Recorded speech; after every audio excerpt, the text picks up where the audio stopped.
O Senhor esteja convosco. Ele está no meio de nós. Proclamação do Evangelho de Jesus Cristo, segundo João. Glória a vós, Senhor. Naquele tempo, disse Jesus a seus discípulos: como o Pai me amou, assim também eu vos amei. Permanecei no meu amor. Se guardardes os meus mandamentos, permanecereis no meu amor. Assim como eu guardei os mandamentos do meu Pai e permaneço no seu amor. Eu vos disse isto para que a minha alegria esteja em vós e a vossa alegria seja plena. Este é o meu mandamento: amai-vos uns aos outros como eu vos amei. Ninguém tem maior amor do que aquele que dá sua vida pelos seus amigos. Vós sois meus amigos, se fizerdes o que eu vos mando. Já não vos chamo servos, pois o servo não sabe o que fez o seu senhor. Eu vos chamo amigos, porque vos dei a conhecer tudo o que ouvi do meu Pai. Não fostes vós que me escolhestes, mas fui eu que vos escolhi. E vos designei para irdes e para que produzais frutos, e o vosso fruto permaneça. O que então pedirdes ao Pai em meu nome, Ele vô-lo concederá. Isto é o que vos ordeno: amai-vos uns aos outros. Palavra da salvação. Glória a vós, Senhor. Que a palavra de Deus perdoe os nossos pecados. Amém. Querido povo de Deus, hoje nós celebramos São Matias. E a primeira leitura nos narra, nos conta, como foi o surgimento de Matias na própria história dos apóstolos. E cito: a primeira leitura nos fala que foi Pedro que tomou a iniciativa e disse, Atos 1, 21, 26, Judas teve o seu papel. É preciso colocar. Por que era importante colocar os 12? Porque o número 12 é muito simbólico, muito significativo. As 12 tribos de Israel, que provém das 12 filhos de Jacó. 12 filhos, 12 tribos, 12 apóstolos. Mostrando nesse número 12, exatamente as 12 nações e todas as nações e a totalidade do anúncio de Jesus Cristo. Por isso, recolocar Matias, recolocar um substituto. É o próprio Pedro que estabelece o critério. E o critério era muito claro, segundo Atos dos Apóstolos: alguém que esteve conosco desde enquanto nosso Senhor vivia entre nós, desde o batismo de João até os últimos feitos. Eles apresentaram 2. O critério era alguém que participou, alguém que conheceu Jesus para ser apóstolo, alguém que viveu os ensinamentos, presenciou os milagres, que viu seu ministério público, que viu sua paixão, morte e sua ressurreição. E então escolheram Matias. São Matias, e por isso estamos vestidos de cor vermelha, é mártir. Segundo a tradição, e é muito forte, ele evangelizou na Judéia, portanto em Jerusalém. Depois ele foi para Capadócia. Depois ele acabou evangelizando a Etiópia, no Egito, na África, e sofreu grande perseguição. Retornou para Jerusalém e ali foi martirizado, decapitado. Os restos mortais de São Matias se encontram em 2 lugares.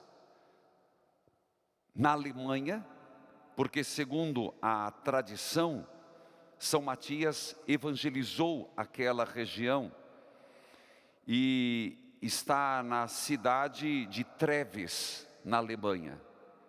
E Santa Helena levou, a mãe do imperador, pegou as relíquias e levou para Roma. E onde está em Roma? Santa Maria Maior, Santa Maria Maggiore, uma das basílicas papais, Santa Maria Maggiore em Roma. Portanto, hoje se celebra São Matias, aquele que veio para ocupar o lugar de Judas Iscariotes e deu a vida por nosso Senhor Jesus Cristo. E exatamente no dia de São Matias, o texto do Evangelho é de uma riqueza imensa, de novo de São João, mas com umas particularidades muito grandes. Jesus falando do amor, e ele diz que esse amor é um amor abnegação, amor doação. Não é o amor que a gente pensa, um amor de eu me satisfaço, ou o outro me faz feliz. Por isso, é importante você perceber que primeiro nosso Senhor diz, tudo que eu faço é fruto do meu amor ao Pai. Não é qualquer palavra. Porque o amor verdadeiro nos abre. Não é São Paulo que diz, o amor não é egoísta, o hino ao amor. O amor não cobiça, o amor não toma posse, o amor tudo perdoa. Então a referência nossa do amor é o amor que Jesus tinha para com o Pai. E por isso Jesus foi capaz de dar a sua vida. Ele entregou sua vida. E onde que ele encontrava o respaldo ou a força? Era nesse vínculo amoroso com Deus. E a partir disso, ele diz, ao Pai, e eu vos amo. Mas eu quis primeiro colocar na relação com o Pai, porque o amor ao próximo, e aí que nós devemos nos perguntar, a nossa relação com Deus, com o Pai, com Jesus Cristo, por sinal é fraca.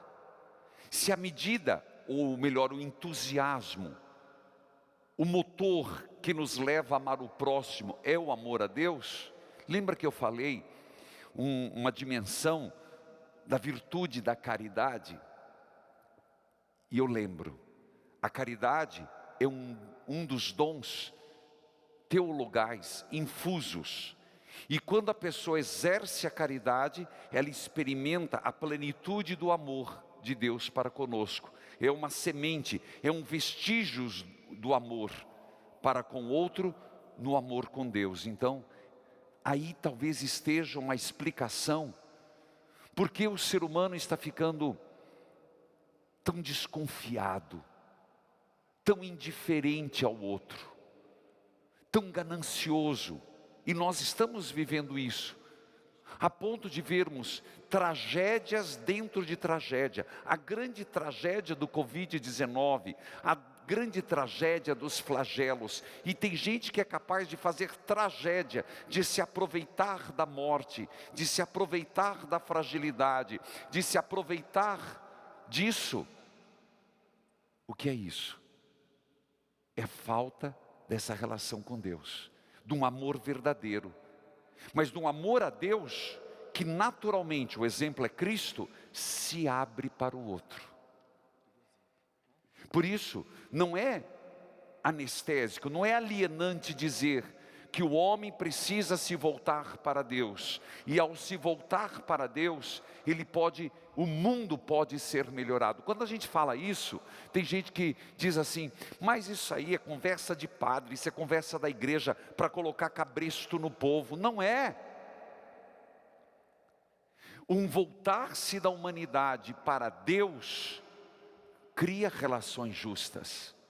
Um voltar-se do ser humano para Deus cria relações de fraternidade, cria relações de ajuda, cria relações de igualdade. Isso não é alienante, é extremamente curativo e transformador. Só pode dizer que isso aí é conversa para boi dormir quem não entende a dimensão do amor a Deus. E Jesus disse, Ele está falando para nós discípulos: permaneçam no meu amor. O verbo permanecer é muito importante, é um permanecer sempre, é um buscar, é um trabalhar-se, é um cair, é um levantar-se, é estar em Deus. Permaneçam no meu amor, como eu permaneço no amor do Pai. Eu te pergunto, e aqui, claro que a nossa vida, ela não é retilínea, ela não é uma coisa assim, tão fácil de se viver. Até o nosso próprio coração, se vai fazer qualquer eletrocardiograma, ele precisa fazer altos e baixos. Se ele fizer está morto, acabou. Mas o permanecer nas vibrações da vida, nos nossos altos e baixos, que é natural da nossa vida, seja no alto da montanha, seja, como diz o Salmo, no mais profundo abismo, encontrar Deus, permanecer em Deus. Filhos, e ali ele diz que ao permanecer, ele nos dá a alegria. Usando o texto, para que minha alegria esteja em vós, e que a vossa alegria seja completa. Nosso Senhor está dizendo, então, alguém poderia dizer, mas eu não estou sentindo essa alegria. Então a alegria é algo que vem de Deus. Eu não estou falando da alegria, estou rindo à toa, não estou falando da alegria eufórica, eu estou falando de uma alegria que é fruto de uma confiança. Alegrai-vos no Senhor. O Senhor é a alegria de nossa vida, apesar das tribulações. Disse aos discípulos e disse a nós: o Senhor é a motivação, aquilo que nos faz acordar e vencer a cada dia, cada peleja, cada batalha. Você sente isso? Que tem dia que você acorda e se pergunta: por que viver? Por que acordar? A mesma coisa na família. Tem momentos na família em que se perde a alegria, por várias razões. Você perde a alegria de estar com teu marido, de estar com a tua esposa, de estar com os teus filhos, e não vem ao caso o que leva, mas são momentos. Mas a alegria, ela brota na medida em que você decide amar, decide permanecer, decide reconquistar os laços familiares. É a alegria que vem de Deus. É uma alegria que nós podemos pedir, e nós estamos mais do que nunca necessitados de pedir: Senhor, dai-nos a alegria nesse tempo tão difícil, com tanta dificuldade financeira, com tanto medo da morte. Dai-nos essa alegria, Senhor. Então, se você está em casa agora se sentindo desmotivado, você está se perguntando: meu Deus, isso não acaba nunca. Eu também me pergunto às vezes: meu Deus, quando? Quando? Que mês? É hora de pedir: Senhor, eu estou precisando permanecer no teu amor, e a confiança em ti dar alegria para lutar. Ainda tem mais um ponto do Evangelho: eu já não vos chamo servos, eu vos chamo de amigos. A amizade com o Senhor. Sempre nós ouvimos falar de obediência. Sempre a gente fala do Senhor na sua soberania. Mas o Senhor nos permite falar de amizade. E existe coisas tão interessantes sobre a amizade. Eu diria, eu já falei isso no retiro, que não me é muito comum pregar sobre amizade. Não é muito comum essa espiritualidade da amizade com Cristo. Mas no próprio livro de Provérbios, a gente vai aprendendo a amizade. Eu diria que nós precisamos, e isso é curativo. Isso é maturidade. Se o Senhor disse, já não sois servos, sois meus amigos, nós desenvolvermos essa espiritualidade da amizade. E eu gostaria de lembrar, primeiro, antes de ir no Antigo Testamento, Jesus era um homem que tinha amigos. E quando ele disse, eu vos chamo de amigos, certamente passou aquilo que João faz questão, com exclusividade, é dele, contar a amizade que ele tinha com os irmãos de Betânia. Amizade com Lázaro, amizade com Marta, amizade com Maria. Jesus tinha amigos.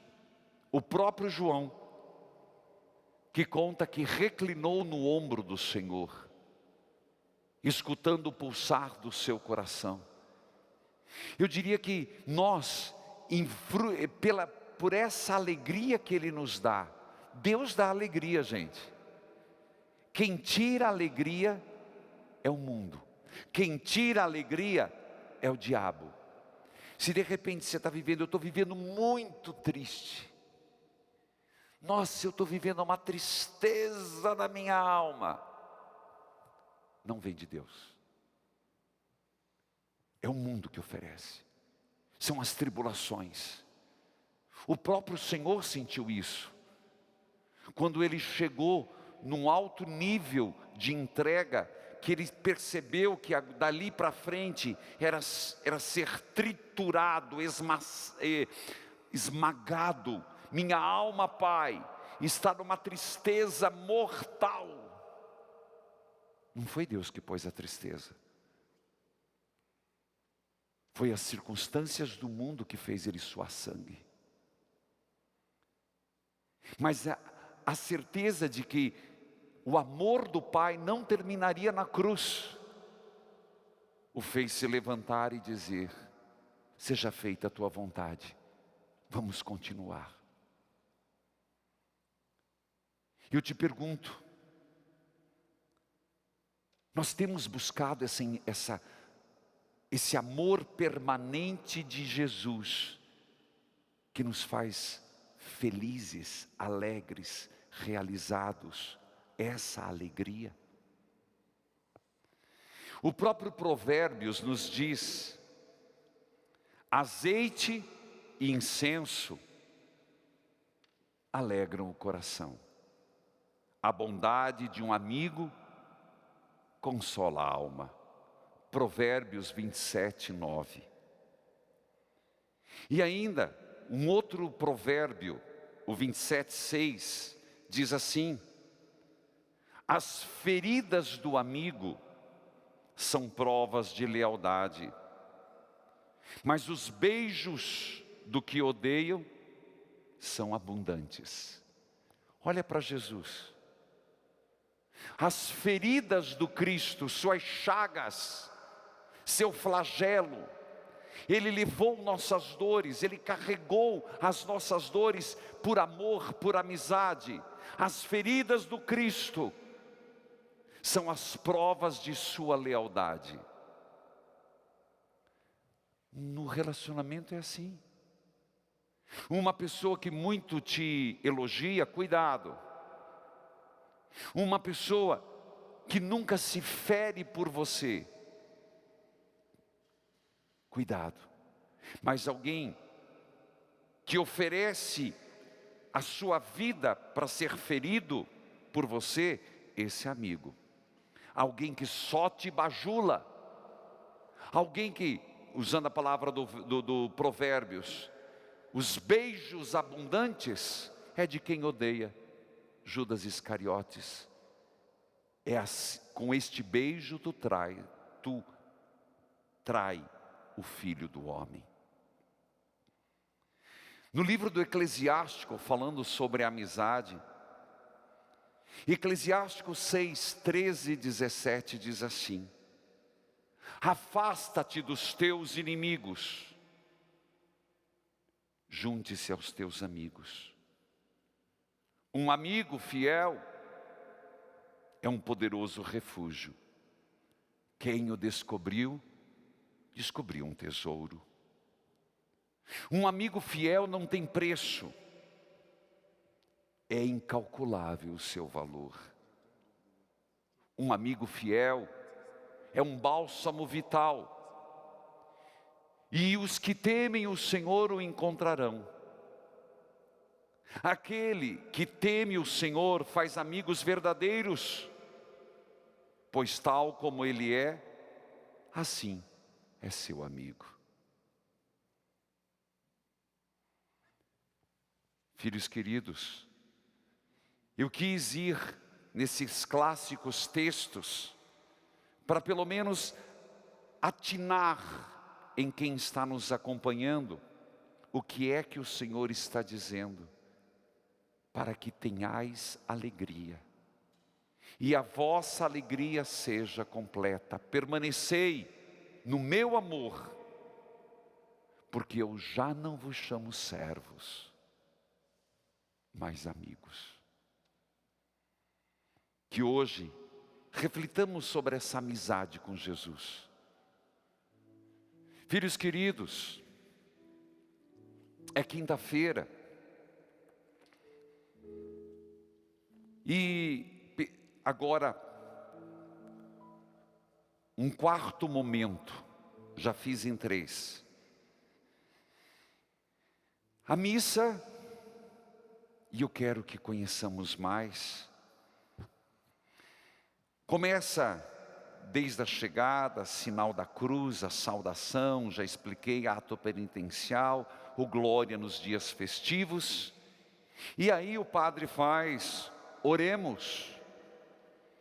Esse oremos, que antes era chamada coleta das intenções, agora é chamada oração do dia. É quando o padre oremos e guarda um silêncio. E todas as pessoas que estão acompanhando presencialmente, ou mesmo pelos meios de comunicação, colocam as suas intenções. É um recolher as intenções. E na própria parte oracional, na parte que nós chamamos eucológica, vou pegar uma aleatoriamente, diz assim: uma invocação a Deus. Pai, ó Pai, que fazeis crescer a igreja, dando-lhe sempre novos filhos e filhas. Concedei que por toda a sua vida esses vossos servos e servas sejam fiéis e professem a fé. Por nosso Senhor Jesus Cristo, vosso Filho. A oração é o Pai. Por Cristo, no Espírito Santo. Amém. Com essa parte se conclui a parte introdutória da missa. Tem uma introdução. Aí abre-se o primeiro grande rito, o chamado o rito da palavra. E nesse momento, meus irmãos, é uma pena que algumas pessoas se desliguem. É uma pena que as pessoas não entendem. E lembre-se que eu disse, a presença do Cristo, quais são elas e como ela se manifesta numa missa. Só quero lembrar atinar a sua memória. Uma, na Assembleia Constituída. Segunda, na palavra. Terceira, na Eucaristia. Então, em todas as igrejas, É importante você saber que existem duas mesas. A mesa da palavra e a mesa da Eucaristia. Não é por acaso que se pede para que se celebre bem. E eu sempre digo aqui, meus irmãos, o que eu estou fazendo aqui é fazer você conhecer a Bíblia. Eu não estou dizendo que tem que ser assim. Mas geralmente, esta mesa da palavra, que nós chamamos de ambão, de púlpito, mesa da palavra, é do mesmo material que a mesa eucarística. Mármore, mármore. Tem outros elementos. Ela é fixa. Por que ela é fixa? Porque a palavra de Deus tem consistência. A palavra de Deus, ela vem para ficar. Ela não é móvel. Mas existe um outro, sim. Tanto que o comentário não é feito da mesa da palavra. Porque o comentário não é palavra. Ela é uma monição. Ela é um despertar interesse. Por isso, o outro é um ambão. É algo móvel. Não precisa ser da mesma matéria. Pode ser assim, pode ser uma estante. Na verdade, é mais uma estante do que ambão. É apenas uma munição. Na mesa da palavra, se proclama só o que é palavra. A primeira leitura, o Salmo. O Salmo é proclamado daqui. É claro que nós estamos num tempo em que a gente vai adaptando.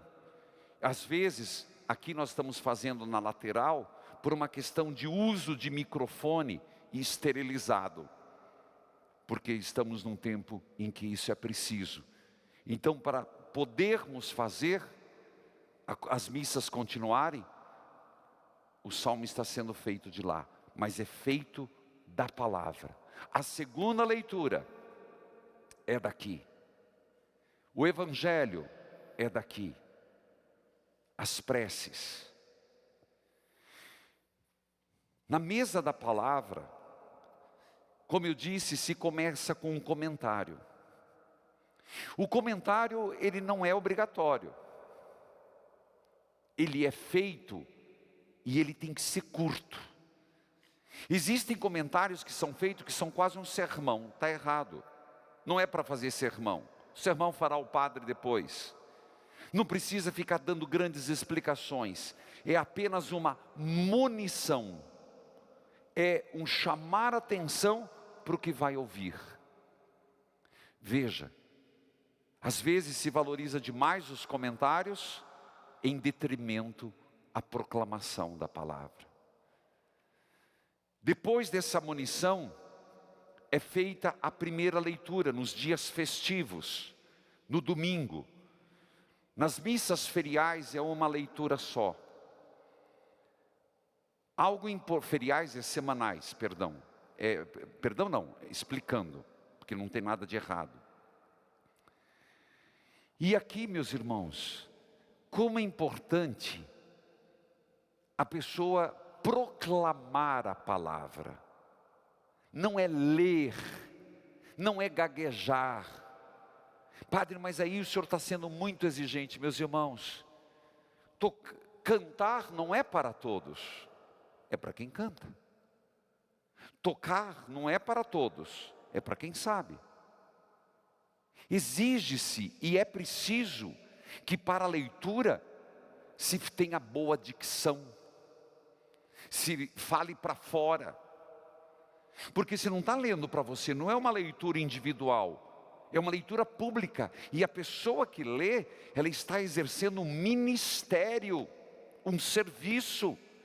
E por que proclamada? Para que todos os interlocutores compreendam com nitidez, com clareza. Mas é claro, se o microfone é ruim, e aqui nós temos que ter uma preocupação de ter bons sons na igreja. Não adianta ser mequetrefe. Para o som não se economiza.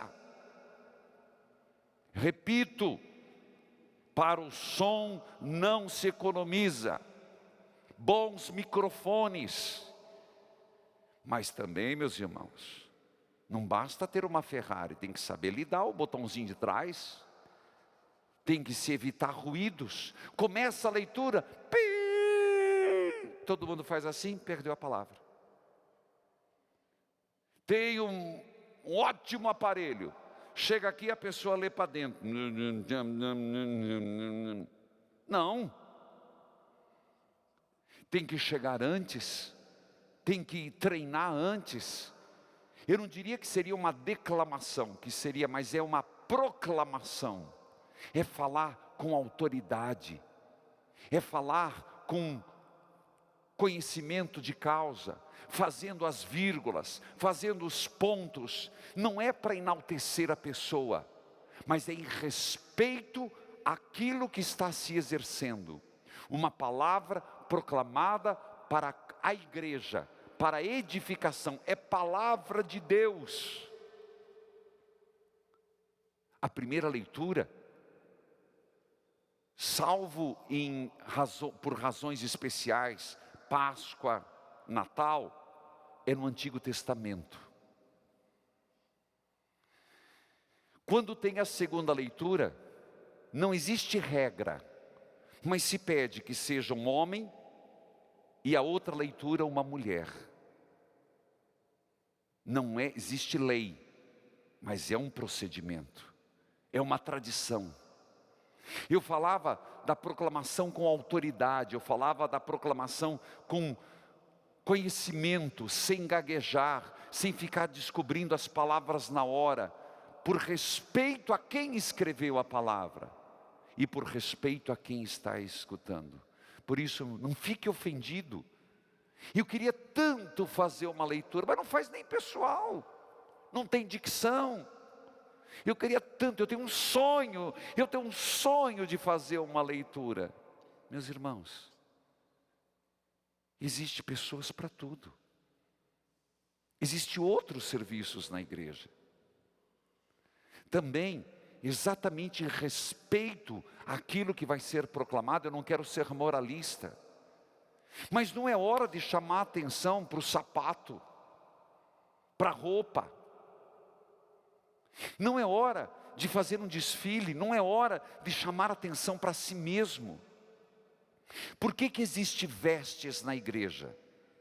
Por que o padre coloca as vestes? Isso eu vou explicar outro dia. Mas para cada veste tem um sentido. Mas em sentido maior é que eu desapareça, o homem, o Reginaldo e o Cristo apareça em mim, apareça nas vestimentas. Por que nós usamos aqui no santuário? Também, por favor, eu não estou dizendo que tem que ser assim. Eu estou dizendo, porque alguns têm ou uma bata, nós temos uma opa. O que é opa? Esse modelo sem manga. Que exatamente é para dizer, eu estou a serviço de. Eu coloco essa roupa porque aqui eu quero que apareça a voz, a palavra do Senhor, e não a minha roupa, se é feia, se é bonita, se é de maca, se tem brilho, se não tem brilho, o homem, se está de gravata ou não está de gravata, isso é o que menos importa. A vestimenta, quando alguém coloca, seja para ser ministro da Eucaristia, seja para fazer uma leitura, seja para fazer um comentário, seja para cantar, não é como diz, tem que botar uniforme. Não, é em respeito ao que eu vou fazer, e aquilo que eu represento, faço em nome de.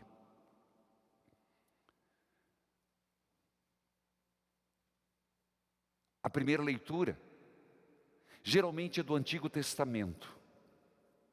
E ela segue um princípio a partir da escolha do Evangelho. É o Evangelho e se escolhe a primeira leitura. Há tempos atrás havia uma tendência de até mudar a primeira leitura por um artigo. Houve essa tendência na igreja. De um texto, de um livro, de um fato da vida. Mas a igreja é clara. nada substitui a palavra. Ninguém está autorizado a tirar a palavra de Deus para colocar o artigo melhor que seja no mundo, de um teólogo fantástico, nem que seja de um santo, nem que seja de um magistério da igreja maravilhoso. Não, jamais se tira qualquer leitura em substituição a um texto. A palavra de Deus é por excelência. Por isso, não existe modismo. No final, não é palavras do Senhor. Não existe plural, palavras. Existe só uma, palavra do Senhor. Graças a Deus. A palavra, o verbo se fez carne. Não existe como o padre dizer, estas são palavras da salvação. Não existe plural. E aqui não inventemos moda. É palavra do Senhor, é singular. Sei que estou na primeira leitura, mas na próxima quinta vai render mais, porque muito do que eu já falei não repito. E aí falo do Salmo, da segunda leitura, do Evangelho. Foi uma decisão de explicar um pouco a liturgia, partes. Eu acredito que nós precisamos conhecer esses ritos, saber o que podemos e o que não podemos. A criatividade é muito bem-vinda, e até vou explicar momentos de criatividade, mas não existem elementos rituais inegociáveis. Não sei se existe a palavra imexíveis, que nós podemos ter criatividade no momento certo. Devemos trazer à vida o que a comunidade celebra, sim, no momento certo. Mas aquilo que é primordial não se deve mudar. Que Deus nos ajude a celebrarmos melhor. Amém.